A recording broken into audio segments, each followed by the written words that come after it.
Good afternoon, everyone. On behalf of the team at IMFG, I'm really excited to welcome you to the 4th annual IMFG address by regional CAOs. Today's topic is the regional advantage, evidence of impact in changing times. Are we timely, topical, or are we timely and topical? I'd also like to welcome those of you who are joining us virtually through our live stream. My name is Enid Slack, and I'm the director of the Institute on Municipal Finance and Governance at the School of Cities here at the University of Toronto. Before we begin, I wish to acknowledge the land on which the University of Toronto operates. For thousands of years, it has been the traditional land of the Huron-Wendat, the Seneca, and most recently, the Mississaugas of the Credit. Today, this meeting place is still the home to many Indigenous people from across Turtle Island, and we are grateful to have the opportunity to work on this land. I would like to thank IMFG's external funders, Havana Capital, Maytree, the City of Toronto, the Region of York, the Region of Durham, the Region of Peel, and the Region of Halton. I'd also like to thank our staff, Kobad Kandan-Barani and Piali Roy at IMFG, as well as Adam and the events staff at the Monk School for their help in organizing the event and making it run smoothly, as it always does. If you're posting comments on LinkedIn or other social media platforms, our hashtag is IMFG Talks.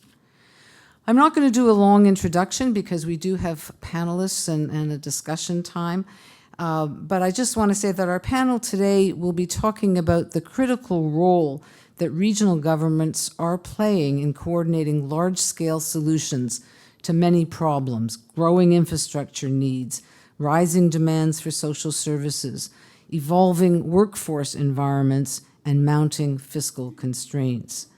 Today's discussion on the regional advantage, as I said, is particularly relevant given recent provincial announcements about regional government in general and the appointment of regional chairs in particular.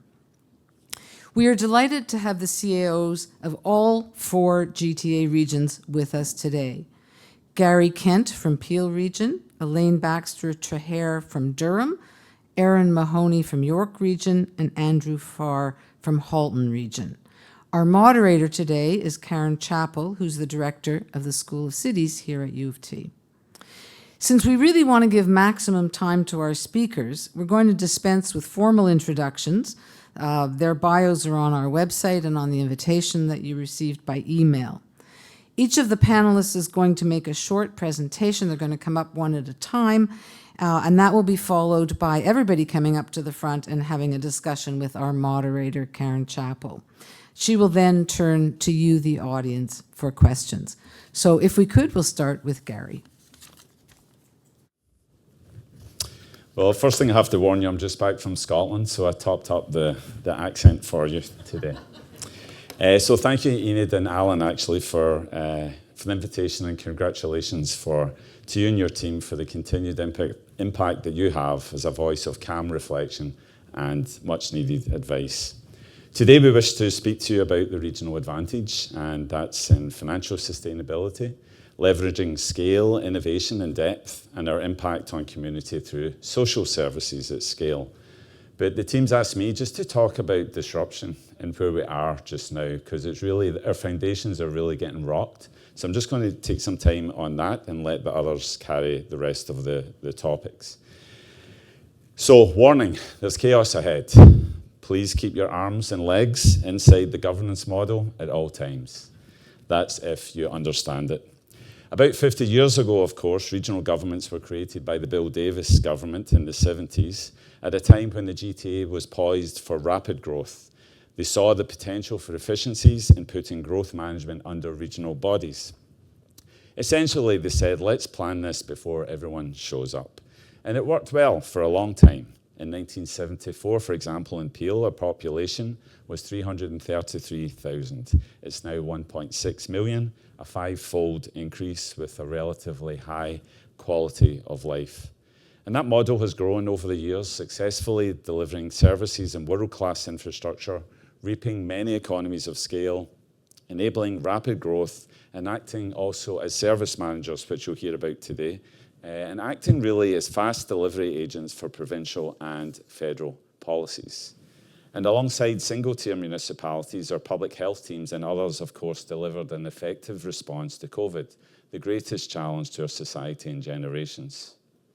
So about 3 years ago, May the 18th, 2023, just as we were coming out of COVID, if you'd asked me where we would be now, I would have confidently said, not here. As legislation had been introduced on that day and passed to eliminate the region of Peel by the end of 2024, as the province re-examined the regional government model. But then they reversed that decision because they said it was too costly. And that added to a roller coaster of disruption for the whole world that's unfolded. For the world, for Canada, Ontario, and of course, regional governments. The safety bar on that roller coaster is clearly down. Since 2022, there's been around 46 pieces of legislation passed in Ontario that has significantly changed our foundations, as well as many shifts in society, with more disruption ahead. Just read the headlines. Increased food bank demand. I came back from Scotland yesterday only to see the interview with Mark Carney, and he talks about our strengths and our weaknesses, with CUSMA coming up, of course, and then the trickle-down effect of the 5% investment in defence. We'll see what that brings. We've also had conservation authorities being restructured. Of course, every business has cyber threats. We've got global wars going on, and watch for incorporation of water governance, something I hope that everyone is paying attention to, and there really should be more public discourse on that. Did that go forward? It did. So, also, strong mayor powers, expansions, strong chair powers coming to regions, including appointments, as Enid referred to. Regional governance models, Peel I've mentioned, Niagara as recent examples, very fresh. The rise of investments in policing causing issues, the continued chronic underinvestment of social services, and of course, rapid growth.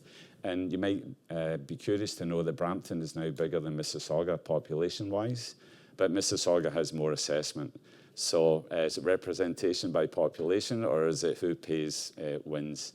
They've introduced weighted voting as well, so we'll see how all that moves ahead.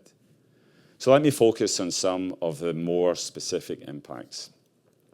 Our governance is under pressure. Strong mayors, strong chair powers, coupled with the rising incivility in local governments and, to be quite honest, in communities across the land, have put pressure and eroded the governance culture across Canadian municipalities. It's a concerning pattern at a time when there's so much disruption in this generation at both the political and professional level.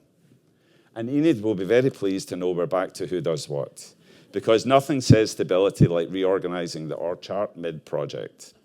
With the abolition of regional official plans and the transfer of land use planning to local levels, we now have infrastructure delivered at a scale that is planned across regions, but are responsible to local official plans. Growth management has gone out the window. A misalignment that is taking a lot of effort and investment to adjust. In Peel next year, we'll see all regional roads and waste collection downloaded to local municipalities through legislation. And in the next year or two, a new water corporation established with a governance structure that is still unclear. It's so difficult to give reassurance to staff, the bedrock of our success, who are trying to just plan their lives. And I'm sure this audience is very informed about the deconstruction of the financial tool of development charges without a replacing funding source. Although it is heartening to hear of the $8.8 billion investment being made by the federal and provincial governments when development charges are reduced by 50% over the next 3 years. However, pressure exists and regional debt levels are soaring to respond to new housing targets in a short time, and credit ratings are under strain. The affordability crisis impacts regional and single-tier municipalities because, first and foremost, we are supporting the most vulnerable in society who feel this cost pressure for essentials. Our communities notice rising property taxes, driven mostly by public safety investments, i.e. police, at the regional level, and at the same time as other pressures emerge. Recently, Food Banks Mississauga reported that 30% of users were employed. That was up from 15% in 2022. And in Mississauga, 1 in 4 experience some form of food insecurity. It really is a crisis. We also face population-driven service demand. Peel is forecasted to reach 2.3 million residents by 2051, a 37% increase from 2024.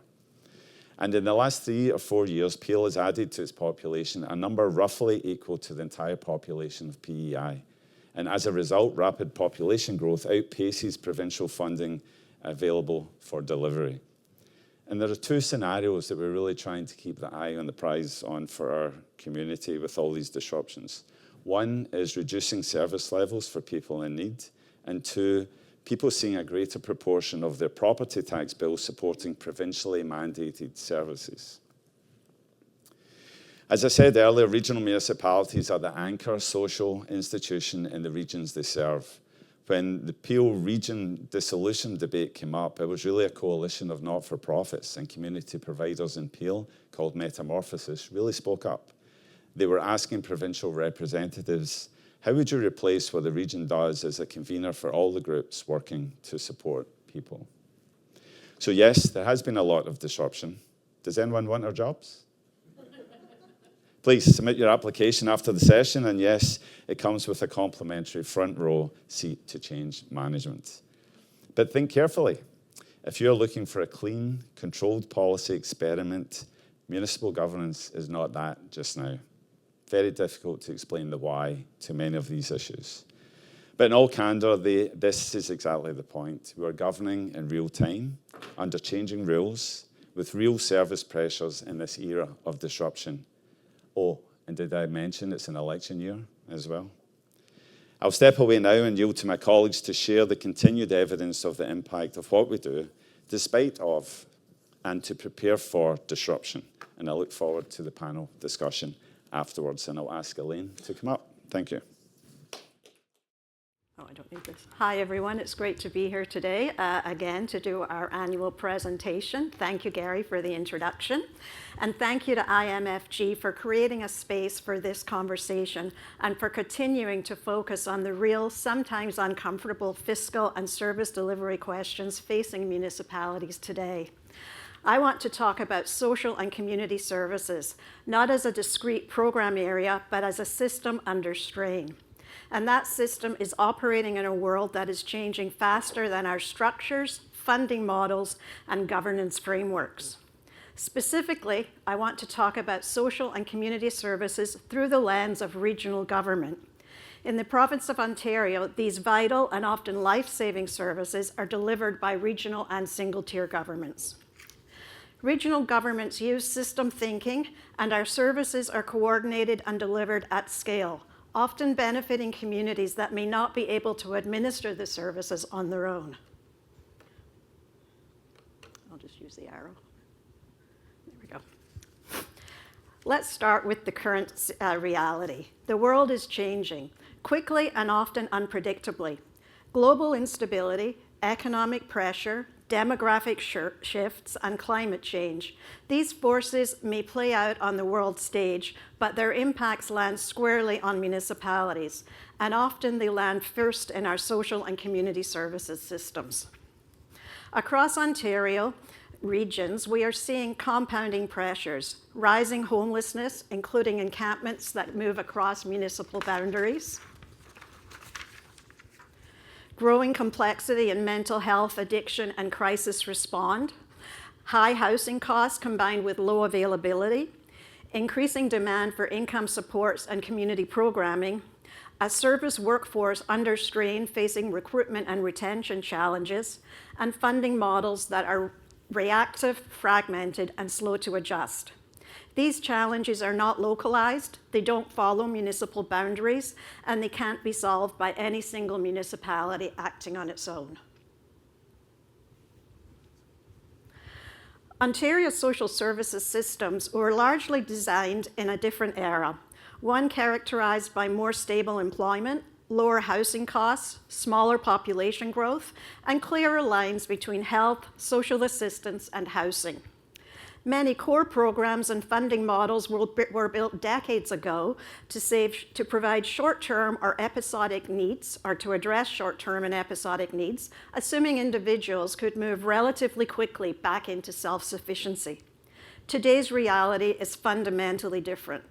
Almost 90% of people on Durham's by name list, those waiting for deep affordable housing, have medium to high acuity needs. They're experiencing chronic homelessness, often intersecting with complex mental health and addiction challenges. Our aging and increasingly diverse population has growing numbers of people whose needs span multiple systems at once, yet the structures that govern social services remain fragmented and under-resourced. I'm sorry, we're not really an upbeat group today, are we? For example, cost-sharing arrangements have not kept pace with the growing needs. According to AMO, the Association of Municipalities of Ontario, over the past 5 years, municipalities have funded over 50% of total housing and homelessness spending province-wide. Provincial funding has largely been project-based and time-limited rather than operational or preventative. Funding is siloed in different ministries, but today's population require integrated, flexible approach to accessing services. Despite the global challenges and the changing reality, regions across Ontario are not standing still. It's quite the opposite. We are adapting and fast, often without formal recognition and often without stable long-term funding to support our work. As an aside, but something worth noting, is that because we're doing the work, we often receive all of the accompanying criticisms that come with it. Social and community services are hotly debated both politically and within our local communities. At the heart of regional delivery of social services is the service system manager role. Regional governments are the service system managers in Ontario for housing, homelessness, as well as childcare. People experiencing homelessness do not remain within one municipality. They often move to where services are available or where opportunities arise. A strong example in Durham is Beaverton Heights, our award-winning transitional housing facility in North Durham. When it was proposed, there was concern from a small but very vocal group that we would be shipping unhoused residents from south of the region northwards away from supports. The reality today is very different. All 47 units are occupied by residents from North Durham, people who would otherwise have to leave their home communities to access stable housing. This is what regional equity looks like in practice, ensuring that people in smaller or rural municipalities have access to the same level of supports and services as those in urban areas. The size of this project simply would not have been possible without regional planning, funding, and service coordination.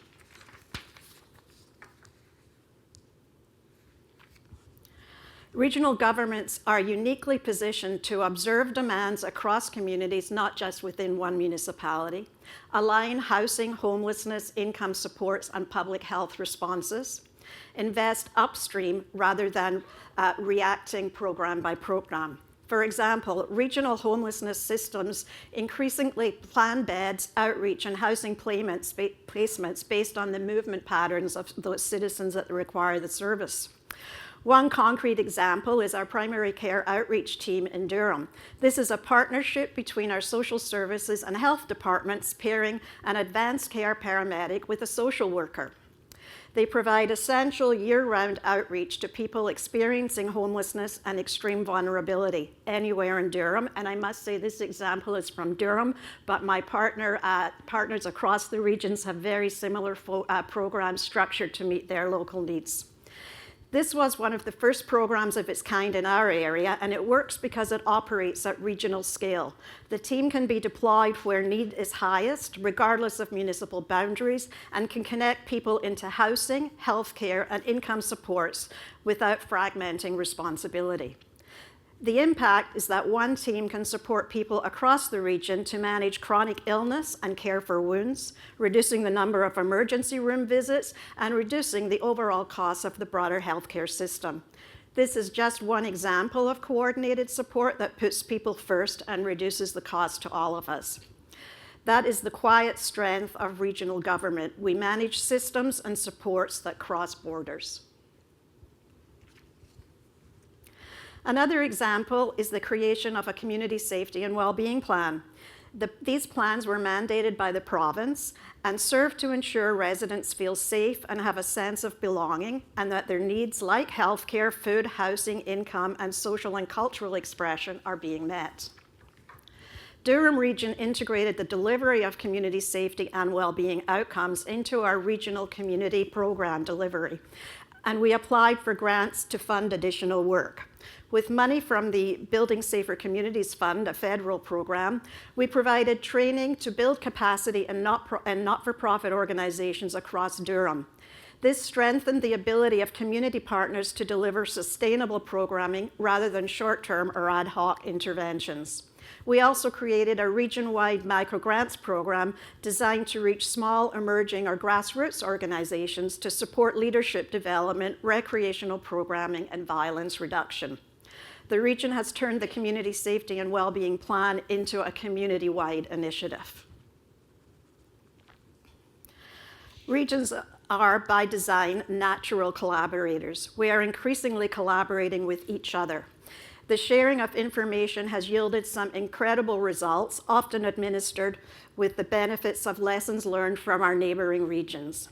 One great example is the inter-regional collaboration is how paramedics provide surge capacity when demand spikes unexpectedly. This is possible because of our scale. Our paramedic services have agreements and cross borders to support each other when there are emergencies or staff shortages, ensuring that public safety is always preserved. Another example is the collaboration to create the Municipalities Under Pressure research series. This was the first time Ontario as a province, had a province-wide view of homelessness using comparable data from regions across the province. It enabled regions with very different geographic requirements and demographics to demonstrate shared pressures and shared strategies in terms of how they're addressing these issues. Sorry, just checking here. Beyond service delivery, regions play an essential role in policy development and advocacy. Because we see the full system, regions are often the first to identify structural funding gaps and unintended consequences of well-intended policy. When regions come together, we strengthen the evidence base for reform and help senior governments design policies that actually work on the ground. There is an active conversation right now, as we heard, about governance efficiency and role clarity in Ontario. As that conversation continues, it is critical that we do not lose sight of what regions are actually enable: stability in complex service systems, scale when scale matters, local sensitivity when it still counts, a conduit for conversations about efficiencies and partnerships, support and connectivity over large geographic areas. Durham, for example, covers 2,600 square kilometers. Social and community services are not optional infrastructure. They are human infrastructure that require ongoing planning, coordination, and sustained investment. Regions are not an obstacle to efficiency. In this case, we are often the only structure capable of delivering it. I'll close with this. The challenge we face in social and community services are not going to get smaller. Demand will continue to rise and the complexity will continue to grow. What's important is our ability to respond to these growing and complex needs while building long-term community resilience. This is done by creating and nurturing systems around people. The question is not whether there should be a regional system. The question is whether we can afford not to have one. Thank you very much, and I'll now turn it over to Erin.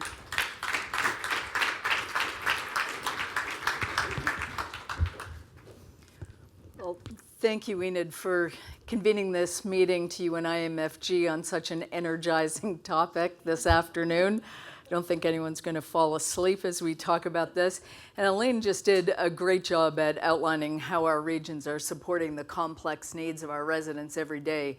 And I want to pick up on that point, on how we are addressing those needs in the complex and very changing environment that we find ourselves in today. So sometimes it's good to look back, to look forward, and remember the lessons of yesterday. So here's a brief look back as to how and why regions like the region of York were created. And back in the early 70s, and Gary alluded to this, growth north of Toronto was exploding. But water and wastewater were handled by small towns, each with their own systems, their own limits, their own finances, such as they were.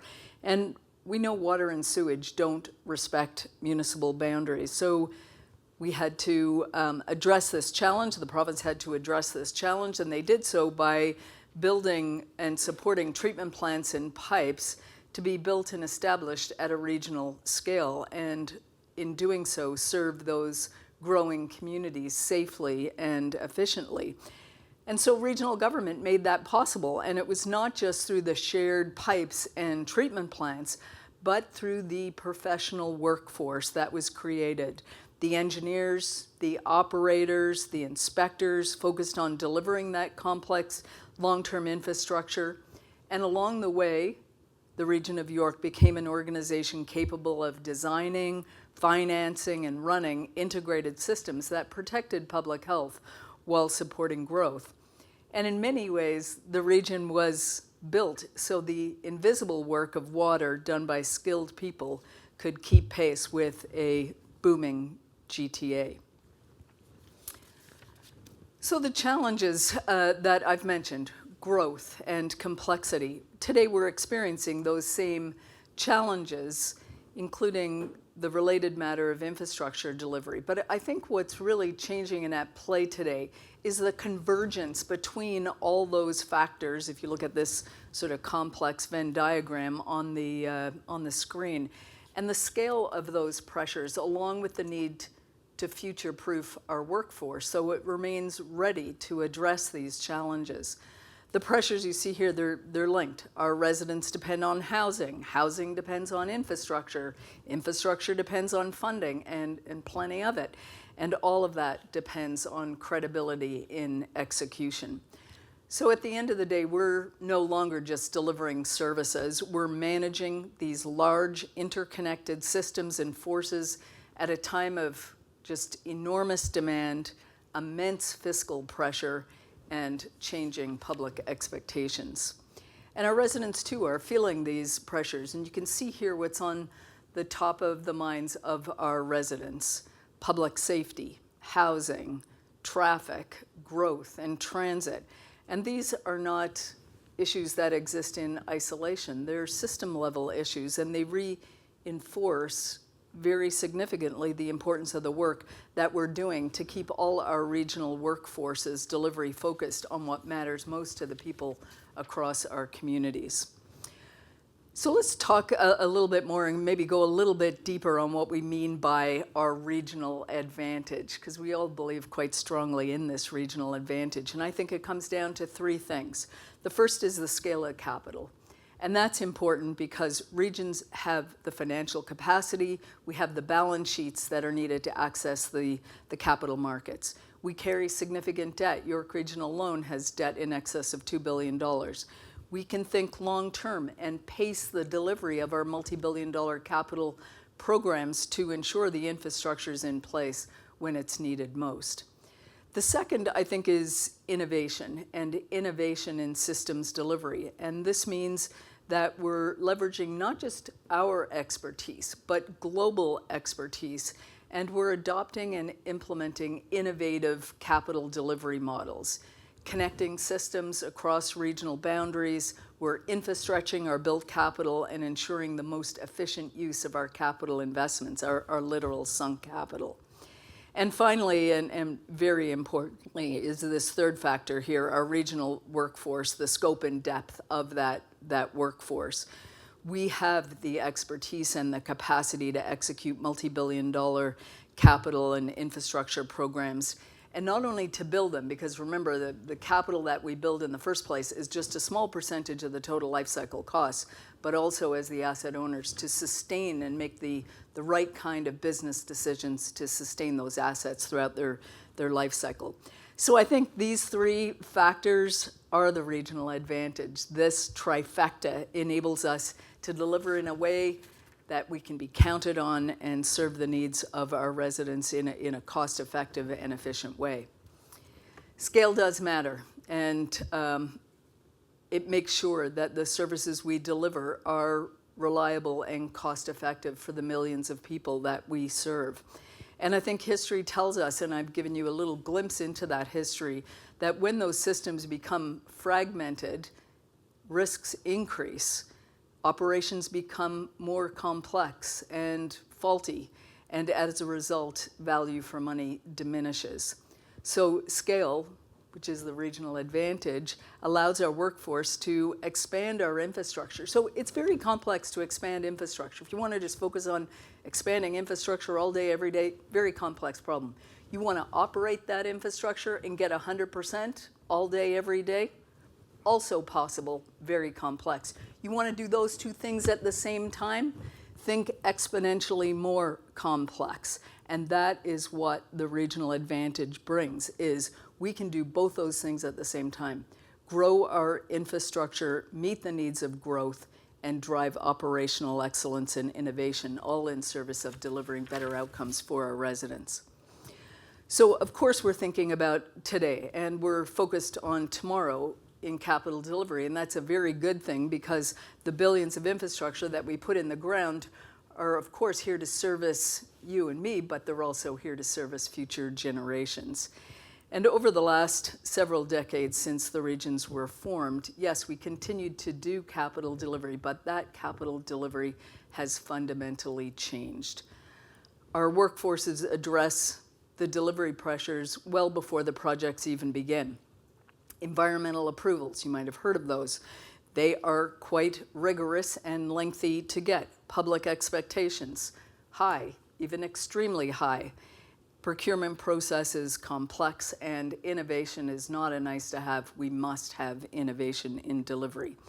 And at the regional level, scale allows us to respond to all of those pressures, adopt more sophisticated delivery models, and some of those delivery models involve taking more risk, which we're well poised to do. In many cases, we're selecting global consultants and private sector partners based on their expertise and outcomes balanced with cost considerations, while maintaining full accountability for the assets as owners of those assets. In York Region, in capital delivery, like the other regions, we have highly skilled staff, and we pull those staff together to form integrated teams to deliver these complex infrastructure projects.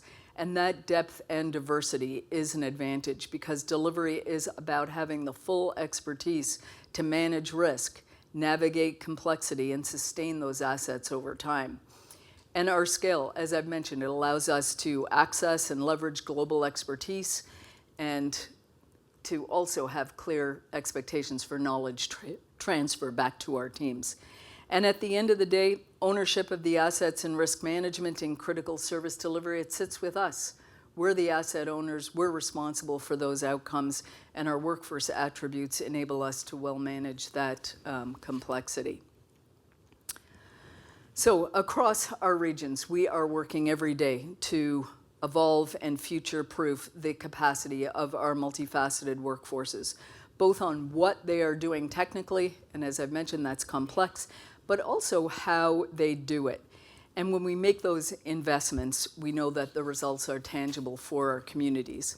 And I want to share a little bit about why both the what they do and how they do it are so important to those outcomes.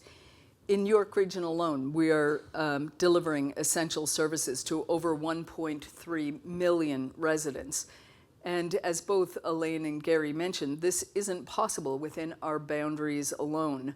Our systems are designed to operate across those boundaries. We rely on long-standing partnerships with Toronto and Peel and Durham for critical water and wastewater infrastructure. We purchase 80% of our water from Toronto and Peel, and about 80% of our wastewater is treated in partnership and with shared systems in Peel and Durham.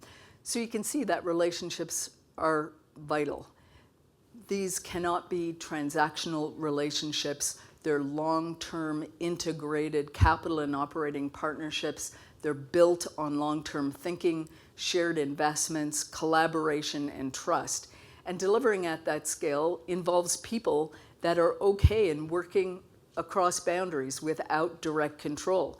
And of course, that requires technical expertise, but more importantly, it requires a workforce that can navigate complexity and execution across jurisdictions, build trust, make decisions in systems where outcomes are shared, and I think our teams do that really, really well together. And that's how we deliver, and that's, I think, where the regional advantage comes to life. So I want to close with this. Projects like the Markham District Energy Project, shown here, provides efficient, low-carbon heating and cooling to homes and businesses.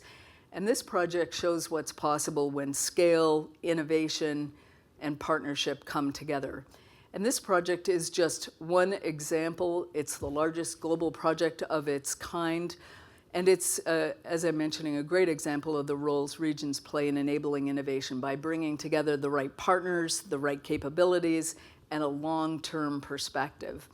A commitment to innovation, the ability to deliver through workforce partnerships with the required technical excellence, they're just essential to dreaming about, never mind implementing future-focused infrastructure like this. And I want you to know behind these projects, these complex projects, are the dedicated public servants that are on our teams committed to expand our systems and keep our vital systems reliable and compliant while looking to the future and seizing opportunities like this one to future-proof the services our communities depend on every day. And I think that's the real regional advantage in action. Over to you, Andrew, to explain how we pay for all that. All right, thanks, Erin. So you're probably wondering why someone who is a career public works engineer whose only goal for 25 plus years was to spend as much as possible, not particularly worry where the money was coming from and just hope it would be there when you need it. Well, we're going to find out. But before I start, and I caught something Elaine said, that we can be a difficult bunch. We have tough stories to tell sometimes, but I'm an inherently positive person. Some may say naive, some may say delusional in my optimism, but that's because I have the joy of working with folks like these every day, folks that I work with in Halton.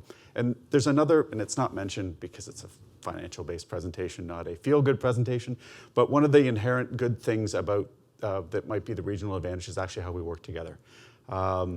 More so than some of our single-tier partners and colleagues, more so than some of our local colleagues, which I don't know how they work together.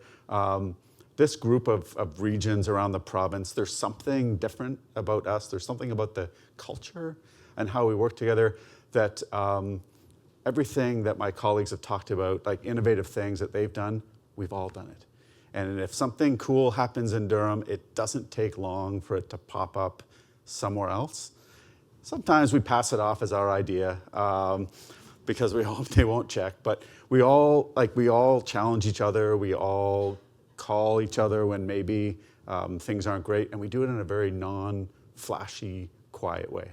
So this is a really great experience to be here today. My first time here today. It's a little uncomfortable because we're not used to talking about ourselves. We're not used to speaking about ourselves. But on that note, let's give finance a whirl.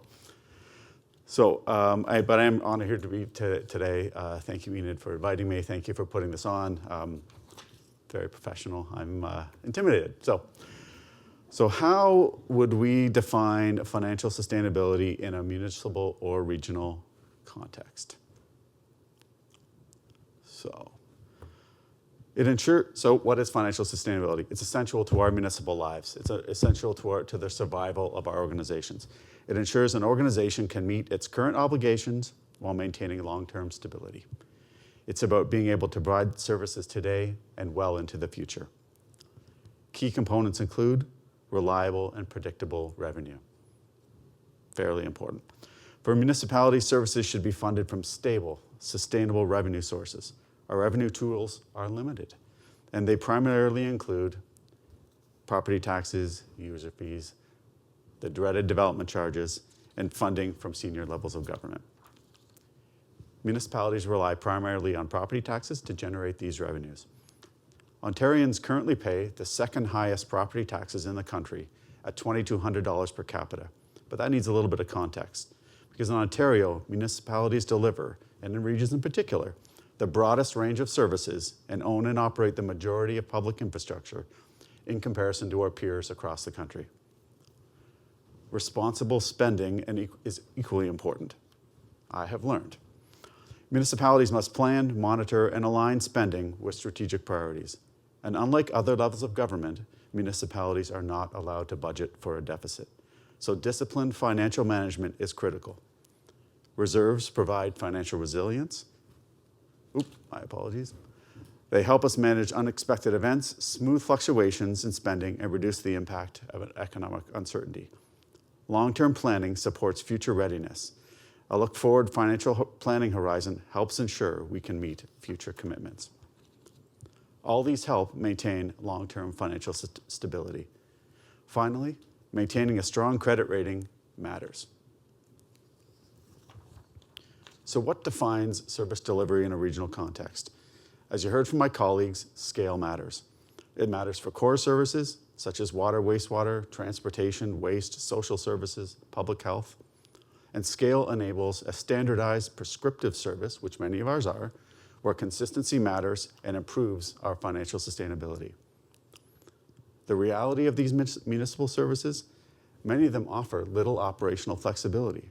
Capital infrastructure must be built, it must be maintained. And these integrated and critical services, they cannot be shut down, they cannot be deferred. The challenge is not whether to deliver services, it's how will we deliver them responsibly. So fiscal resilience is becoming increasingly important. Sustainability now means more than balancing the books. It includes the ability to absorb larger pressures, adopt policies quickly, and respond to evolving community needs. Balancing municipal budgets during periods of economic uncertainty is particularly challenging. Cost pressures vary in nature, and with some being short-term and others structural and long-term. And as I mentioned previously, municipalities are constrained by legislative requirements to operate without deficits, requiring careful prioritization, timing, and fiscal discipline. We aim to keep property taxes at or below the level of inflation. We aim. I would say of late, we're not achieving that maybe as we have in the past, maybe when it is a decree of the municipality, but it is very difficult to do. So all this tells us that financial sustainability now extends beyond dollars and cents.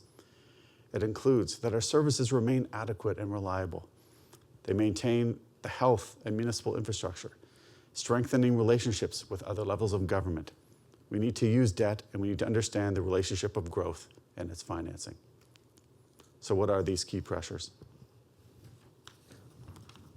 High inflation. Growth and high inflation are two of the most powerful forces reshaping our municipal landscape, and their combined impact is unprecedented. From a financial sustainability perspective, growth and inflation mean municipalities must invest more, sooner, and at a higher cost, while managing heightened public sensitivity to tax increases. This reality underscores why sustainability today is less about maintaining the status quo and more about ensuring we have the capacity to manage the scale, timing, and risk in the long term. Municipalities face escalating service and infrastructure needs, as growth accelerates, and at the same time, there's pressure on revenue tools such as DCs that fund this rapid growth. And with rapid population growth, particularly in major urban and suburban regions, is driving a demand for housing, roads, water, wastewater, all the capacity that we need to provide. Municipalities across Ontario are planning for more than $250 billion in capital expenditures over the next decade, with a substantial portion directly linked to accommodating growth. At the same time, inflation drives up the cost of our construction materials, skilled labor, fuel, contracted services, significantly increasing the price tag of new infrastructure and asset renewal. The problem is these costs are often locked in long before projects are completed, exposing municipalities to financial risk when budgets were set years previously. Operating costs also rise as wage pressures, service demands grow faster than our traditional revenue sources.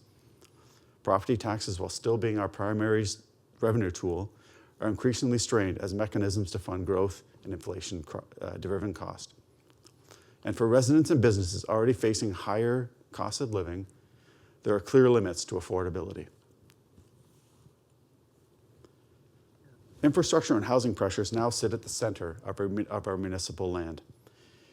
Ontario municipalities own and operate more than $500 billion in public infrastructure, much of which is aging and in the need of rehabilitation. At the same time, provincial and federal housing objectives require municipalities to accelerate the delivery of housing-enabling infrastructure, such as roads, transit, water, wastewater, and stormwater. These investments are capital-intensive and must be often made well before the development revenues are fully realized. Planning for senior government funding support can be challenging at times. Development charge reform and policy changes have further constrained our ability to recover growth-related costs. So as a result, municipalities are increasingly required to bridge funding gaps, debt, reserves, or property taxes. Financial sustainability in this context means having the capacity to maintain our infrastructure while simultaneously expanding our system to support future growth. Failure to do so risks impact of programs and services, growth bottlenecks, and long-term economic consequences. Infrastructure and housing are no longer discrete policy areas. They are core drivers of municipal financial risk. And while debt remains a legitimate and often necessary tool for financing long-lived infrastructure, rising debt levels increase our exposure to interest rate changes and constrain future financial flexibility.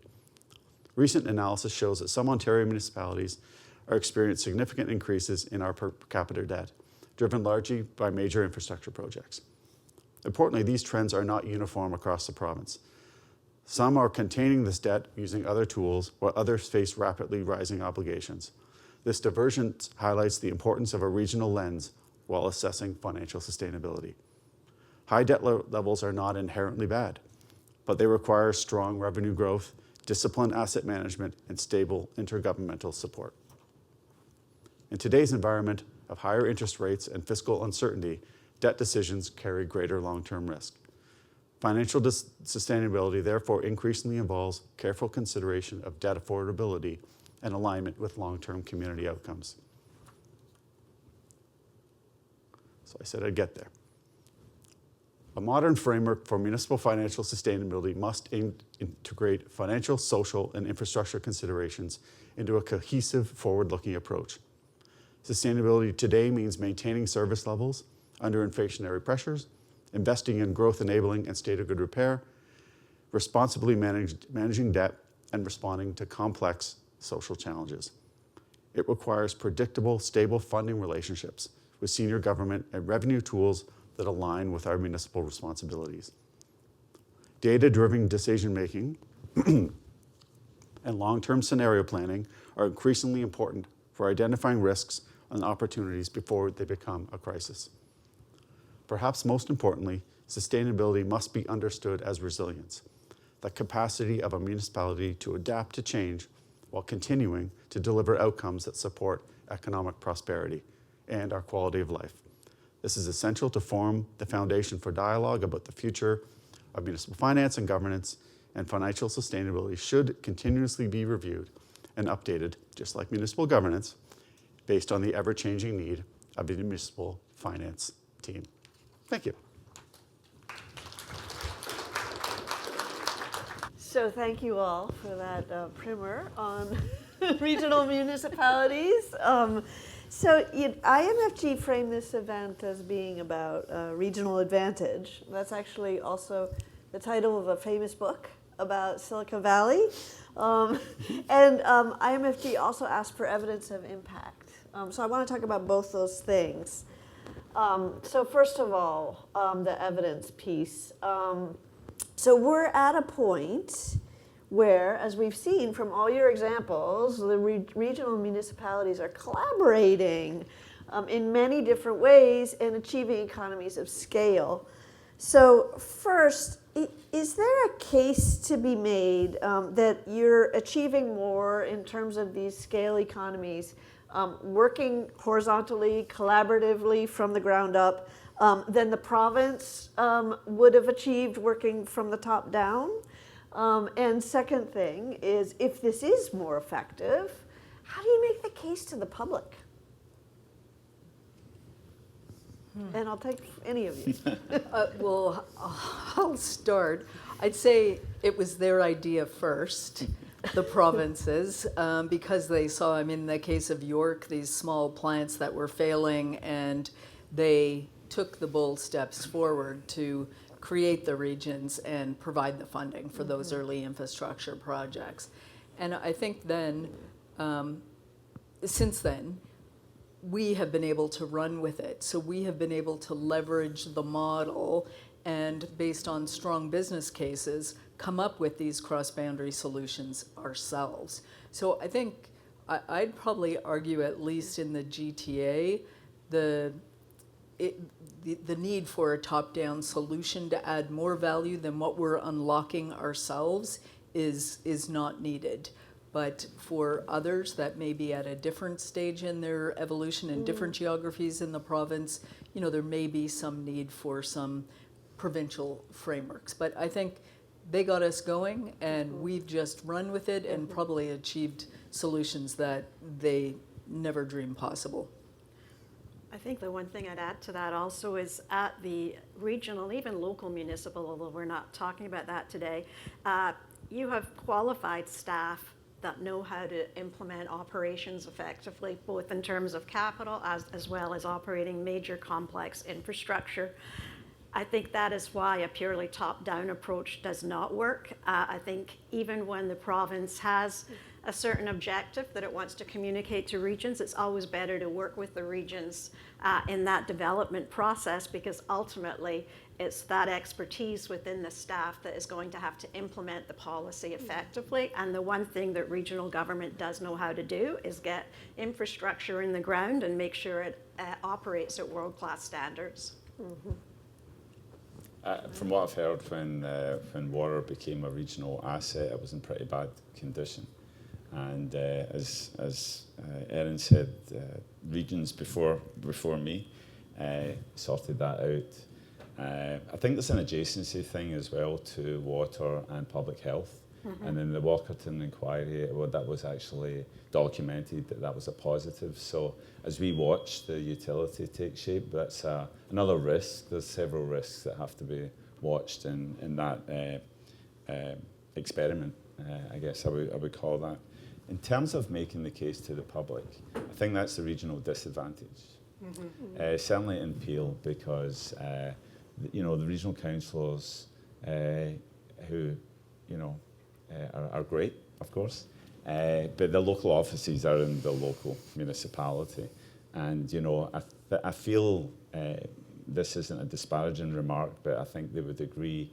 Feel as if they're local councillors first and then regional councillors second, and that's a disadvantage when it comes to some competition for maybe financing or funding, or actually just I grew up in the UK, and you'd always blame the ivory towers, right? When I worked in municipality in Mississauga for 26 years, and I was in transit, you would blame the ivory towers. And I feel in some way the regions are seen as the ivory towers, but there ain't much ivory left anymore. So I think that's part of the culture just now. And I know for those of you who live in Toronto, this is a kind of an alien concept. But of course, Metro was there before, but what happened in Toronto was amalgamation, not disassembly. That's a way, I suspect, and I'm looking at Shirley, I think that's probably a way more complicated exercise than just putting things on the table. I'm oversimplifying here, apologies to those involved. And then you can sort it out over the next 5 years. Now we'll have to make decisions as assets transfer, and that's it done forever until the next cycle comes and the next wave of amalgamation comes along. I think we have a long history of, I think Aaron touched on it very nicely, of our greatest successes are the ones that have happened organically. Yeah. And have demonstrated we recognize a problem, we talk to each other, we agree, do you want to work on it, do you want to work on it, and something good comes of it. And I don't want to suppose whether it would be different or better if it were top down. I think what it does give us is the ability to work when we are asked to do something. If it is top down, we have the ability to work together to solve it, and we don't let arbitrary borders get in our way of solving problems. So is And this big problems. And These are big not. problems, right, These are yeah. not small. These are large, multi-generational things that we managed to figure out. That's right. So I was going to ask: is this the extent of the club, or would you let Niagara in and Muskoka? There's a fee, of course. No, Yeah. I mean, the only thing I'd say with respect to water, it's heavy. And so there is a limit to the span of interregional solutions given the physical weight of water. So the economies of scale do have some limits. But Niagara is well in the club. We are sharing across with every region. And Andrew talked about it, the culture that we've established, the free flow of information, risk-taking together, learning from each other, that's all at play with those regions that are not here today.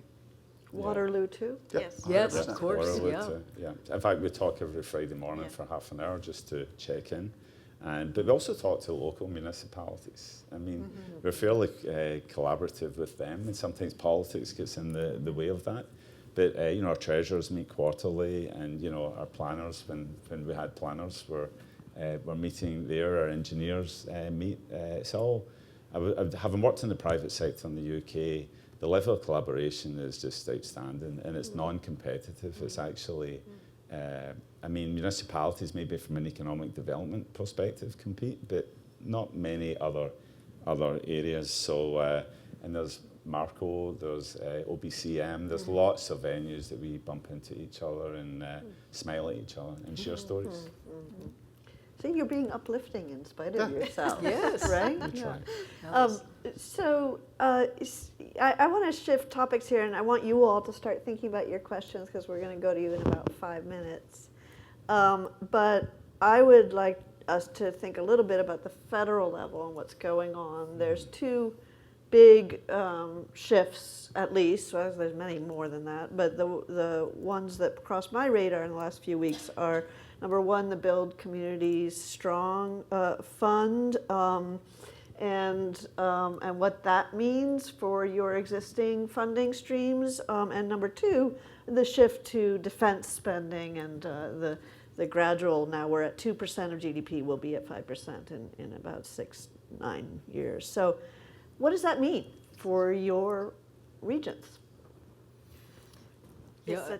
Go ahead, Erin. No, you go ahead, Elaine. I was just going to say, it's with respect to the $8.8 billion, great to see something like that being brought forward, and equally great to see that the province is looking to various CAO groups and the MARCA group and AMO. I see Lindsay sitting over there to provide advice on how that program will be structured. Because the critically important thing is that we structure it in a way that's certainly meeting provincial and federal objectives, but also enabling us to build the infrastructure we need to without putting undue pressure on property taxes. So I'm very pleased that that discussion is ongoing, and we're working together as regions and single tiers and looking at options that we can provide the province as it looks to how to structure the program.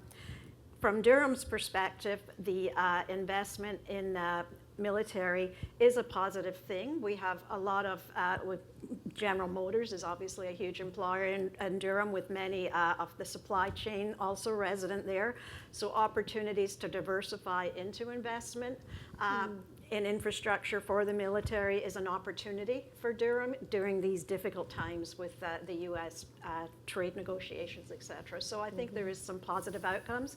The competition for resources is always a challenge, though, during extreme growth, because we do have to continue to build the infrastructure, but also continue to support our populations. I think the $8.8 billion is very welcome. I do feel as well, and I agree with Elaine, there's more collaboration now with the provincial government asking questions as opposed to top down. There's still some way to go. I think we learned a lot through COVID, and those lessons were abandoned in the last few years of collaboration and asking good questions. 8.8 billion, probably Durham's expansion of the water wastewater capital plan could eat that alone It could, over yes. the next 10 years. So that's part of the dilemma. And the housing targets that were advanced from really in Peel from 2051 to 2031 are clearly not going to get met. If somebody could just say, slow down a wee bit because that's not going to get met, then that would probably help from a spending point of view. Maybe I could use another piece of collaboration where Peel worked with all the municipalities, including Toronto, on the Peel Reception Centre when, remember, asylum seekers were a big deal about 18 months ago. And we've raised it up, and the federal government gave us money, 100 million, some operating, some capital, but IHAP funding was going to get phased out basically from next March. So I think what's happening with the shift to defence is there's no hope that that will come back now. Maybe we could have lobbied before and it would come back.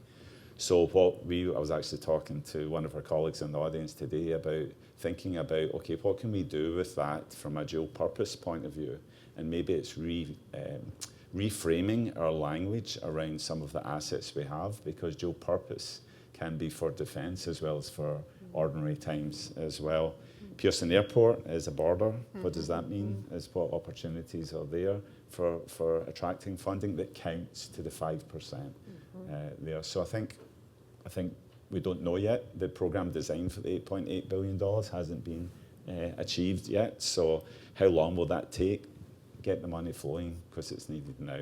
So, and as Elaine said, it's pleasing that they're asking for our opinions to spend it fast.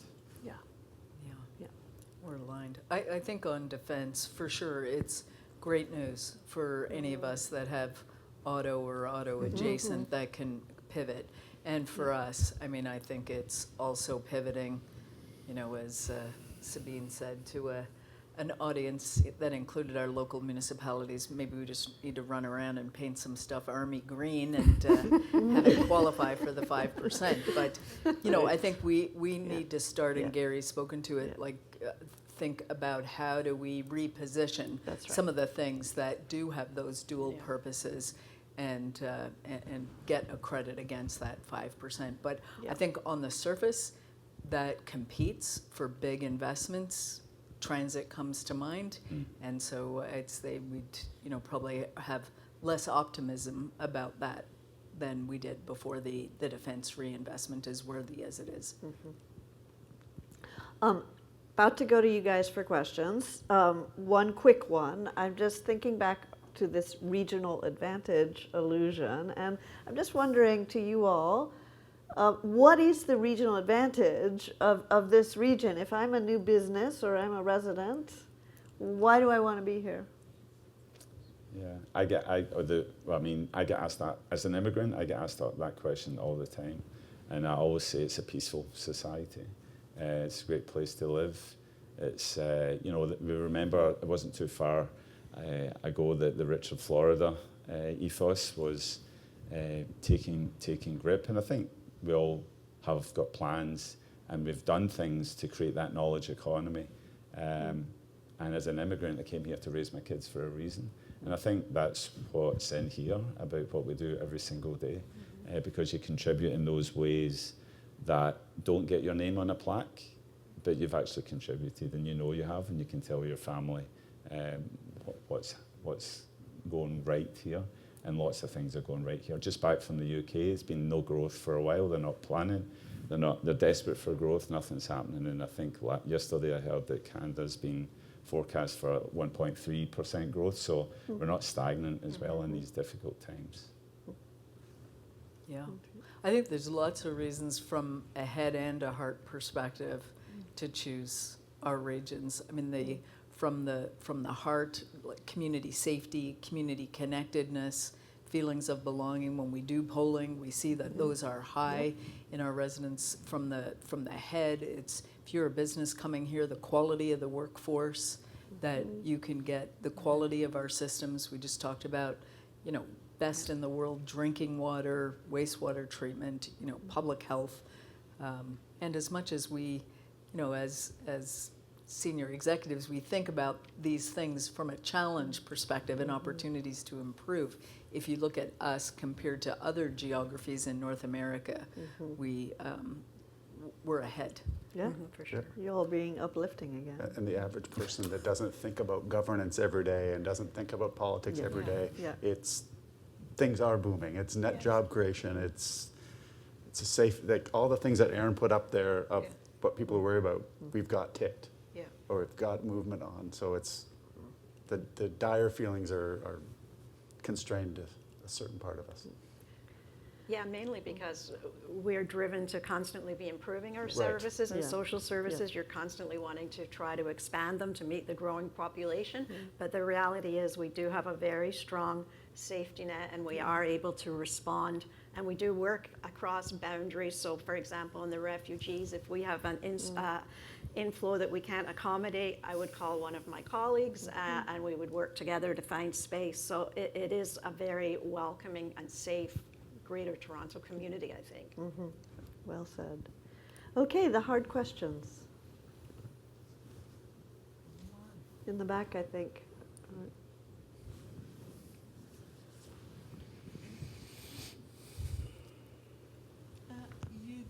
You didn't talk a lot about the new legislation where you're going to have a unelected head. Does that impact your jobs? There we go. Ask us in November. I mean, for York, we have an appointed chair right now, who coincidentally was our former police chief. So, knowing a lot about the region, leading council, supporting some of these, the things that we're talking about, I think is at play. It's, it is some uncertainty. There is, I think, as part of that proposal, strong chair powers.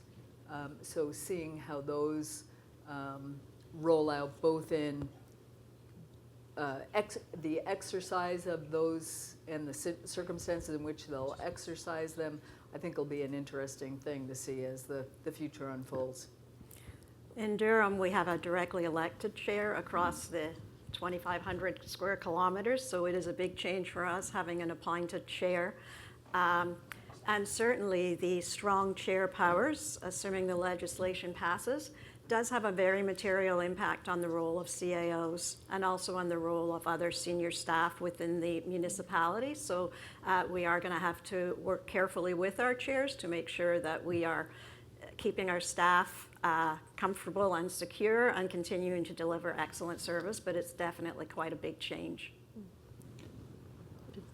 Just to add another wrinkle, we're having another municipal election. Yes. So there's a very good chance that unrelated to any of this, we could have massive turnover and changes of direction. Anyway, that could be equally as challenging to navigate. This is just more of an unknown, especially for those of us that had elected at large for so long. I think I'm already seeing changes in some of my staff who are acting slightly different with this power that's going to be coming along. And I think I'm seeing a change in our council. At Peel, we have 3 municipalities. We have 3 strong. People say, oh, you're lucky you don't have a strong mayor. No disrespect to strong mayors. I say, well, I've got 3 who come to council. And, I would say that maybe our councillors don't talk as much because they kind of take their lead from the strong mayor. That's just my opinion. I haven't got any stats around that. And I think even since the chair announcement has been made, I think even its early stages, I think I'm seeing some more deference to the chair than otherwise would have been there. But then you've got the whole democratic debate. So I'm just talking, if you put that aside, then this might actually strengthen the governance at the regional appeal. It would be my view. Am I advocating for it? No, I'm not. But I think that might be the impact, just given where appeal is just now. And yeah, they can hire and fire, reorganise the organisation, exactly the same as strong mayors do just now. And it really does depend on who the mayor or chair is. Another question. Yeah.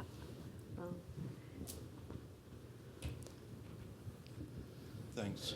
Richard Gilbert. You four have about the most difficult jobs in municipal government now already, and things that are happening in the province are not making it easier for you, I think. One of the most perverse decisions has been to remove planning responsibilities from the regions, and I'm not sure how far that has gone, but it does seem to me a very perverse decision when you have all that infrastructure responsibility to deal with.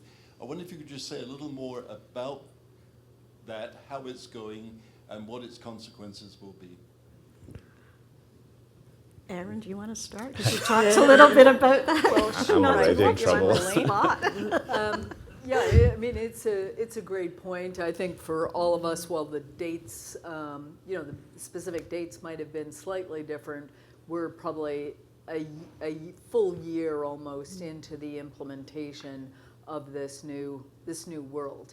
And you're putting your finger on the critical nexus, which is access to the planning data and the growth forecasts and the infrastructure timing. So in York, we've got a system, it's called York Tracks, where not by force of will, but by voluntary collaboration, we're asking all 9 of our local municipalities to continue to put the granular planning data in there so that we can continue to build and time the infrastructure in accordance with them. Is it happening perfectly? I would have to say no to that, but we have the majority of them agreeing to put the data in there on some frequency. So I don't think we've lost the baby with the bathwater. Is it a bit more complicated or a lot more complicated? Yes. I think in our case, first of all, I should point out that not all planning responsibility has absented the regions. We still have a responsibility, as Erin said, with the infrastructure, but also with transit, transportation, et cetera. We haven't had a period yet because the Durham's official plan was approved just after this announcement was made. So we're still working with that as a base plan. I do foresee some complexities as we try as competing priorities with respect to where infrastructure is going when. It will be tough to manage as we have 8 local municipalities kind of, jostle to see who gets access to resources when. So that is going to be a challenge for us going forward. We're putting together an updated master servicing plan that will talk to some of that phasing, and it's my hope that after the election, when we have a new council, they will endorse that plan, and that will help us say this is the scheduling, this is the timing, and hopefully alleviate some of the competition between our lower tiers. Well, I'll offer maybe as the persistent delusional optimist. And I'm not going to speak for or against the change that was made, but some good did come out of it. I think it's allowed us to, I'll speak for my own municipality, make some decisions about who does what. I mean, the who does what between locals and regional planning has been, it's an argument as old as, 1974. But it's allowed us to make some decisions that we may not have made because it wasn't worth doing it, or politics got in the way, or just interpersonal relations got in the way of just being clear who does what. At a minimum now, we've depoliticized part of it. We had arguments at both levels of government over where growth would happen. Well, now it's at one. And that creates a whole lot of challenges that we're trying to service for official plans instead of one, but some of it has turned out better. I think we could have got there on our own, but I take some solace in the fact that we actually figured out some things. I'm quite optimistic most times as well. But I just came back from Scotland. There's going to be a Scottish, Welsh, and Irish election early May, and they're talking about majorities in each one of those countries for Plaid Cymru in Wales, Sinn Féin in Northern Ireland, and the SNP in Scotland. And I think once you get your independence, you make a lot of decisions. Okay, let's just do this. So I think we've gone through that phase where it got really quite messy in the beginning. I think smart growth is more difficult just now, because if you even think about how the federal government incent them, there's the Housing Accelerator Fund, is that what it's called? That money flows to the local level, but it's at the upper tier, the infrastructure is water, wastewater, if that's the main infrastructure, actually gets provided. So they're incented to build as many homes as possible, which was the goal.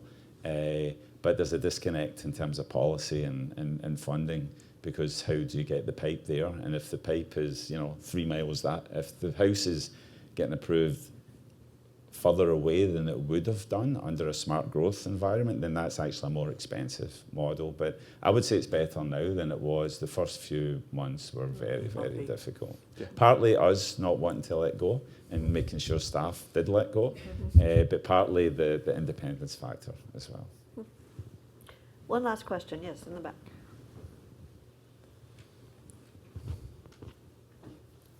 Thanks. Leo Longo from Meriden Burles. Based on the discussion that was prompted by the first question about the proposed legislation, park the issue about strong chair. The question I have for you as CAOs is, when you're sitting at a table as CAO opposite the CEO of the organization, the chair, who would you like to see? Someone directly elected? Someone elected by the members of council, or someone appointed by the province, and why? I don't mind jumping in. All right. Since I put Aaron on the Elaine might spotlight. speak for all of us here. I would be a proponent of the directly elected. As I've mentioned, the geographic scale of Durham with 8 local municipalities. The chair in winning election canvassed the full 2,500 square kilometers, and a huge part of what he does that really makes my life as CAO a lot easier is really building bridges with the local mayors and the local councillors. And he has that credibility because he did campaign across the region and communicated and sold a vision for Durham across the region. So that would be my personal preference. I think you could probably make strong arguments for every option, but in terms of ensuring that the chair reflects the needs and desires of the community, I think a direct election is the way to go. I need my lawyer to answer. Yes, I know. I'm going to say that I prefer someone who's qualified to do a great job. The conversation is just now between me and my chair, and I think it does depend on who the chair is. Like, it's 95% me updating, and where I need input, it's very rarely, okay, please do it. In fact, it's 99% that way. What I'll be watching for in the next term, does that percentage shift? What powers do they retain? How does that mix? Because that impacts a whole bunch of stuff, including who you're going to attract to continue the great work that these folks have spoken about. And I noticed one of your stats was 84% succession planning. There was in some of these stats. I mean, that's so critical. We're losing really great people out of the profession because of the disruption that I spoke about here. It's not really whining, although it does feel good to whine sometimes.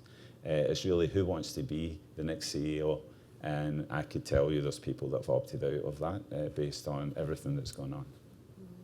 Yeah, I'd say part of the magic of the regions is like somebody that looks at the regions as a federation. And, so that real federalist thinking, that alignment, that, will not, sprinkling fairy dust over everybody, but something for everybody.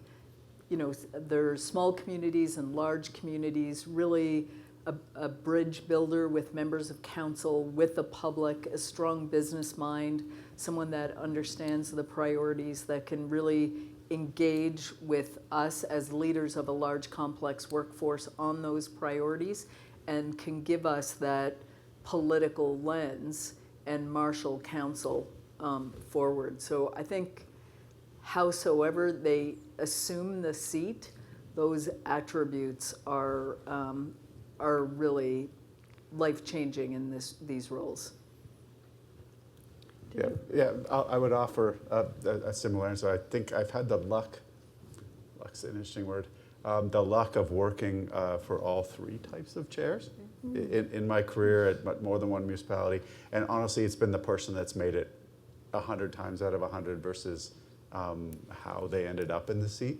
I think how the council dynamics and all those things, I think that probably changes a lot with who they are, but how I've been able to work with them from a junior staff person to today is more about the person and how they choose to do the job. Thanks for the great questions, and I'm going to invite Enid up now. That's been a great discussion. Am I on? Yep. Yeah. Oh, good. Okay, thank you. I want to thank all of our speakers, Gary, Andrew, our chair, our moderator, Karen, Elaine, and Aaron for a really terrific discussion today. Thank you.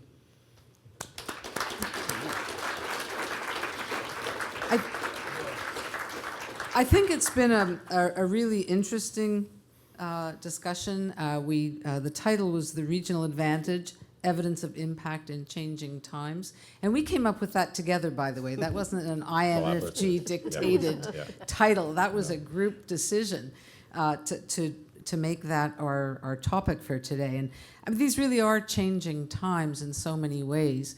With the need for affordable housing, the infrastructure deficit, cyber attacks, tariffs, things that we didn't talk about in the 1970s when the regional governments were formed. And then we see legislation changing development charges and regional governments, all of these things coming at us. And yet these people here, sitting here, so positive. Did you notice that? They really think things are going to be great. And so I'm very happy with that. The regional advantage, obviously it's about scale. Scale matters. Whether it's social services, we're talking about water and wastewater, scale is a big part of the regional advantage. The regions working together really suggests that those services even go beyond regional government boundaries, and we see collaboration working together. But Andrew brought us back to earth, of course. We still have property taxes, user fees, and transfers to pay for all of this. And as many of you know, in my talks, I go back not to the 1970s, but to the Baldwin Act of 1849, which is when this system of municipal finance was developed, when municipalities were just doing water and sewers and roads, and they had property taxes, user fees, and government transfers. So I'm glad we're talking about who does what still and how to pay for it. So again, thank you very much for a great discussion. Thank you for your questions. This presentation today has been videoed, and it will be on our website in a couple of weeks after we have it closed captioned. We have some student events coming up. We fund 2 graduate students and a postdoctoral fellow every year. And on April 28th, we have Maria Francisca Granda Benitez, who's going to be talking about water governance, but in smaller municipalities in Ecuador, because we do look at some international research as well. Lindsay Lee is going to be talking about the vacant home tax and the impact it's had on housing affordability in British Columbia, where they've had many years of having a vacant home tax. And on May the 6th, our postdoctoral fellow, Colin Bernard, who's here, is going to be talking about stabilization without transformation, evaluating the impact of the National Housing Strategy on the state of Toronto's social housing. So lots of events coming up. Thank you very much for coming to this one, and I hope you all have a great evening.